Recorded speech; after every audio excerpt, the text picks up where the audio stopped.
केवल उम्र को देख करके कि इसका कौन नेतृत्व कर रहा है, नेतृत्वकारी की उम्र क्या है, उसके आधार पे आकलन करना बहुत सही नहीं होगा। हमने देखा है भगत सिंह की उम्र क्या थी, विवेकानंद की उम्र क्या थी, तो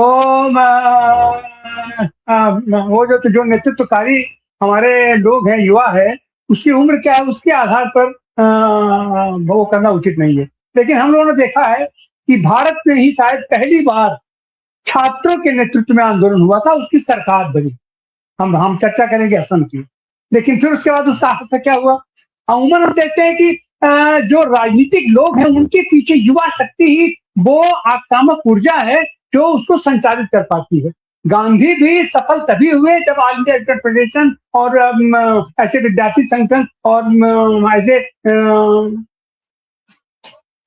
युवाओं का उन्हें साथ मिला। जयप्रकाश नारायण का भी जो शुरुआत हुई तो छात्र आंदोलन से ही हुई थी, अपने युवाओं के ही आंदोलन से हुई थी, लेकिन उसके बाद उसको एक दिशा दी गई, राजनीतिक लोग दिशा दिए। अब उसमें कौन संगठन इन्वॉल्व हुआ और उसकी क्या वैचारिकी थी, उसकी दिशा क्या थी, किधर दिशा में चला गया, वो अलग बात हो सकता है। लेकिन इनिशिएटिव तो निश्चित रूप से युवाओं का इनिशिएटिव, चूंकि सबसे ज्यादा ऊर्जावान ये समुदाय है तो है। और आज की तारीख में भी ये जो आक्रोश निकला है, वो आक्रोश सबसे ज्यादा आक्रोश तो युवाओं में ही है। ये सबसे ज्यादा सपने उनके पास हैं जो बुजुर्ग लोग हो गए हैं, अपने राजनीतिक हो गए हैं, और वो तो पक पका करके गिरने के लिए तैयार है कि अब वो कब चला जाएगा, कम उनकी पांव कब्र में लटकी हुई है। लेकिन युवाओं के आगे पूरा भविष्य पड़ा हुआ है और उनका आक्रोश निश्चित रूप से स्वाभाविक आक्रोश है। उनकी जो आकांक्षाएं हैं, उनकी जो मांग है, उनका जो चिंतन है, अब उसको सवाल ये उठता है कि हमारे ये जो राजनीतिक लोग हैं और कह रहे हैं कि वो तो अपरिपक्व हैं, अरे भैया तो अपरिपक्व तो है ही है वो, तो उनको परिपक्व बनाने का काम आप कीजिए ना, आप उनके साथ लगिए, आप उनको दिशा दीजिए। यह भी आज एक बात सोचने की है कि आखिर क्या कारण है कि ये जो परिपक्व लोग हैं, 100 साल के संगठनों का इतिहास उनके साथ है और वो स्वयं में अपने आप में पक्के पकाए वैचारिकी वाले हैं, वो संगठन करता है, लेकिन उनके ऊपर देश की जनता का, देश का विश्वास आखिर क्यों नहीं जम पा रहा है। आज की तारीख में वो लोग ये क्यों हाल के चले जा रहे हैं। और एक मनोरंजक तरीके से कोई चीज उठती है और उससे जो पूरी सत्ता थरथरा जाती है, कहाँ उठती है 2 दिन के अंदर अभी तो वो सड़क उतरे नहीं है, 2 दिन के अंदर आप इतना हाँफने लगे कि शायद 12 साल में पहली बार मंत्रिपरिषद की बैठक बुलाई गई है और वहां पर 4 घंटे 5 घंटे लोगों ने मंथन किया अंदर बैठ करके। अब क्या मंथन किया, कैसे मंथन किया है, वो तो अलग बात है। लेकिन जो प्राइम मिनिस्टर प्रेस को वो फेस नहीं कर पा रहा है और इतने दिनों तक कभी मंत्रिपरिषद की बैठक नहीं बुलाई, सारे फैसले अकेले करता रहा, अकेले थोप देता रहा, लेकिन इतना तो हुआ है। तो आज यह जरूरत है कि ये जो भी युवा समुदाय निकल के सामने आया है और अपना आक्रोश व्यक्त किया है, इनको आज सही दिशा देने की जरूरत है। और ऐसे जितने भी लोग उनका छिद्रान्वेषण आप कीजिए, आप उनका पोस्टमार्टम कीजिए, लेकिन उनका पोस्टमार्टम उनके हतोत्साहन के लिए मत कीजिए। जो उनकी ऊर्जा उभर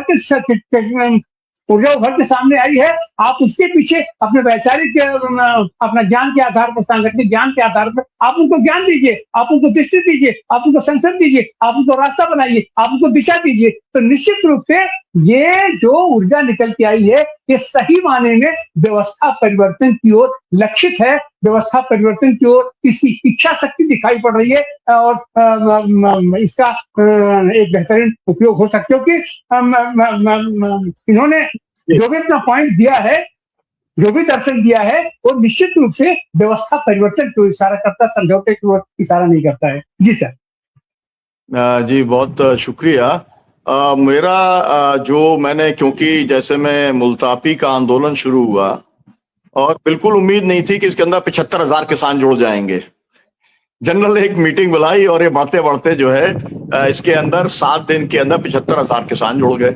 संयुक्त किसान मोर्चे का मैं कह सकता हूं, क्योंकि मैं उसका इंटीग्रल पार्ट रहा, ऑर्गेनाइजर के तौर पर रहा, तो मैं कह सकता हूं कि हमने 26 तारीख को, जैसा हम लोग AICC से करते चले आ रहे थे, अपना ऑल इंडिया किसान जो संघर्ष समन्वय समिति से हम लोग 2 बार जो है लाखों किसानों की रैली कर चुके थे। हमने सोचा था ऐसी रैली होगी, लेकिन वो आंदोलन इतना बड़ा होगा, 380 दिन चलेगा, 750 किसान शहीद होंगे उसमें, इसका अंदाजा लीडरशिप को बिल्कुल भी नहीं था। ये मैं बिल्कुल जिम्मेदारी और जवाबदेही के साथ में इस बात को मैं कह रहा हूं। तो बहुत बड़े बड़े जो जब आंदोलन की शुरुआत होती है तो इसने, अभिजीत दीपके ने कहा कि मैंने तो वैसे ही कर दिया था, अगर कुछ जरा भी आइडिया होता कि ऐसा ये फ्लोरिश करेगा, अलग बात है। अब उसके अंदर जो चीज एक स्पॉन्टेनियस है, उसके अंदर पूरी की पूरी साजिश देख लेना और लोगों का हाथ देख लेना, विदेशी हाथ भी है, और वो विदेशी हाथ इसलिए है ताकि जो है वो देश के लिए खतरा हो जाए। ये एक मुझे लगता है कि बहुत ही अर्ली एक जो है इसके ऊपर कमेंट है, क्योंकि ये तो एक अभी इवॉल्व हो रहा है, और इवॉल्व अभी तो केवल डिजिटल प्लेटफॉर्म के ऊपर है, के ऊपर कैसे इवॉल्व होता है। और फिर जब सवाल ये है कि जो लोग, ये देश तो ऐसा है कि स्वयंभू इसके लीडर जो है वो जगह जगह पर कम से कम प्लेटफॉर्म के ऊपर तो पैदा हो गए हैं, अब वो सड़क के ऊपर तो अभी तक आए नहीं है। इसलिए हम लोग जो उनके एक्चुअल इंटेंशंस हैं और उनकी जो एक तरीके ये जो हम ऊर्जा कह रहे हैं वो केवल डिजिटल ऊर्जा है, या वास्तव में जब लठ पड़ेंगे और जेल जाएंगे और वास्तव में कुछ लोगों के ऊपर यूएपीए लग गया तो उसके बाद क्या करेंगे वो मालूम पड़ेगा हम लोगों को। तो जी हमारे साथ में सुधीर जी जुड़े हुए हैं। सुधीर भाई, आपको आवाज मेरी आ रही हो तो आप अपनी टिप्पणी रखिए कि आप इसे कैसे देख रहे हैं, या आपके साथ के जो छात्र हैं इलाहाबाद के वो इसे कैसे देख रहे हैं, बोलिए। हाँ सर, जिंदाबाद, जय समाजवाद। जैसा कि ये जब से उम्मीद जगी है कॉकरोच सीजेपी बनने के बाद कि देश में कुछ परिवर्तनकारी और व्यवस्था के लिए युवा आगे आने वाले हैं, लेकिन मुझे इस बात से बिल्कुल सहमति है कि ये अभी एक तरह से जो युवाओं में जो हताशा और निराशा रही है पिछले 13-14 सालों में, जिस तरह से पेपर लीक हुए हैं और कई एग्जाम्स को डिले किए गए हैं, सरकारी नौकरियां की तैयारी करने वाले प्रतियोगी छात्रों की कई परीक्षाएं नहीं संचालित हो पाई और बेरोजगारी लगातार इस देश में बढ़ती गई है। तो इसलिए जो युवा हताश और निराश है उनका गुस्सा वो निकलने का एक माध्यम बना है सीजेपी। लेकिन आप लोग की बातों से मुझे ये भी सहमति है कि इनके अंदर अभी वो विचारधारा की जो एक सांगठनिक और विचारधारा की एक जो ट्रेनिंग है वो अभी इनके अंदर नहीं है।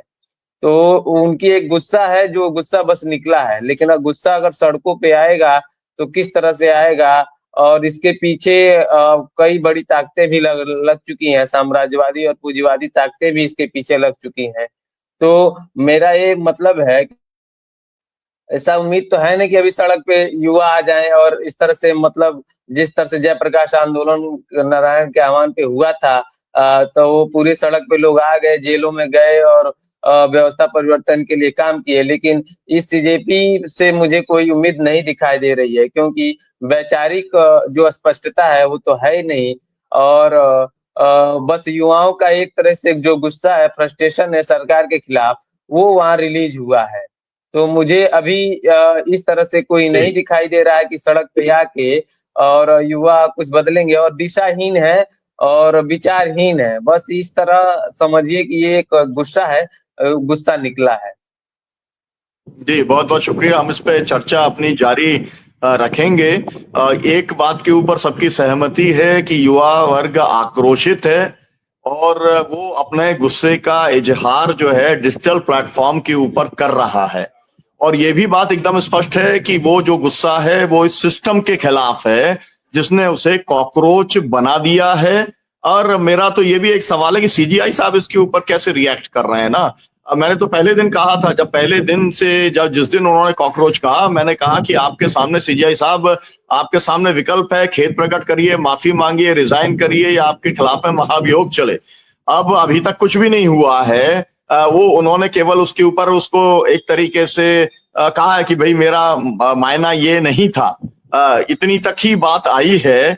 लेकिन जो एक पूरी की पूरी उनके जो अन्य फैसले जो आए हैं उससे जो एक वो रिफ्लेक्शन आता है और आखिरी में जो कल्मिनेट होता है उनकी इस टिप्पणी से, उसके अंदर एक निरंतरता दिखलाई पड़ती है और एक समझदारी दिखलाई पड़ती है। तो हम लोग ये जरूर इस बात का इंतजार करेंगे कि भारत की जुडिशरी इसके ऊपर किस तरीके से रिएक्ट करती है, भारत सरकार जो है इसके ऊपर किस तरीके से रिएक्ट करती है, पॉलिटिकल पार्टीज किस तरीके से रिएक्ट करते हैं, और ये जो जेनजी पॉपुलेशन है ये डिजिटल प्लेटफॉर्म्स के आगे बढ़ करके जो इन्होंने धर्मेंद्र प्रधान के इस्तीफे की बात करती है उसको ये कैसे आगे ले जाने का काम करते हैं। बहुजन संवाद पर हम इस विषय पर चर्चा जारी रखेंगे। आपने समय दिया, बहुत बहुत आपका धन्यवाद। के राय साहब, अंशु मालवी साहब, डॉक्टर आनंद प्रकाश तिवारी जी, विभूति नारायण राय साहब हमारे साथ में जुड़े हुए थे और सुधीर क्रांतिकारी जी जुड़े हैं। आप सबका बहुत धन्यवाद, बहुत शुक्रिया। दर्शकों से अपील की वजह से शेयर करें, क्योंकि ये लाउड थिंकिंग बहुत ज्यादा जरूरी है। युवाओं के अंदर जो चर्निंग हो रही है, बौद्धिक जगत के अंदर जो चर्निंग हो रही है, वो लोगों तक पहुंचाना ये बहुजन संवाद का काम है और उसी काम को हम लोग अपना कर रहे हैं। बहुत शुक्रिया, धन्यवाद। शुक्रिया।